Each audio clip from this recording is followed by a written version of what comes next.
From the local station, News 4 Jax starts now. Right now, conflicting information about the coronavirus here in Jacksonville, while there are 2 confirmed cases elsewhere here in Florida. The health department says there are no suspected cases or people even being monitored anywhere here in our city. However, city government sources say there could be a small number under investigation. This all came out during a council meeting where we also learned how the city responded over the weekend to a coronavirus scare at the cruise ship terminal on the north side.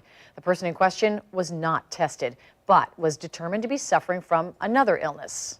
Nearly 230 miles southwest of Jacksonville, a man and a woman in the Tampa area tested positive for coronavirus, one in Hillsborough and the other in Manatee County.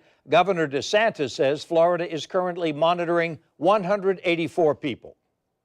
We do anticipate to see more positive cases in the state of Florida, and we have taken additional actions to help contain the virus's spread.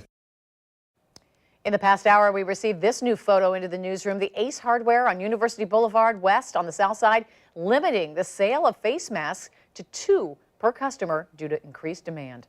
News 4 Jax reporter Scott Johnson is looking into preparations at local nursing homes because of an outbreak of coronavirus at an assisted living facility in Washington state. We begin with Tarek, who will show us what people should do if they suspect they have been exposed to the virus. Tarek? Tom, a very common question. Now, the test kits for the coronavirus, they were delivered to Jacksonville over the weekend, which means that state officials can get those test results in approximately 48 hours instead of waiting 4 to 5 days for the results out of Atlanta. But I found out today that most people just don't know where they should be going if they suspect they've been exposed. Do you know where to go or what to do if you thought that you had the coronavirus? First, I'd go to the doctors, and then I'd go to the emergency room. I don't know what else to do. Latrell Riker is just one of several people we spoke with today who thought a doctor or a hospital could test for the coronavirus. State officials say instead the only place that has possession of these CDC coronavirus tests is the State Bureau of Health here off Pearl Street in downtown Jacksonville. According to the CDC's current testing guidelines, patients can only qualify for the test if they have a fever, lower respiratory illness, a cough or shortness of breath, and also have traveled recently to China, Iran, Italy, Japan, or South Korea.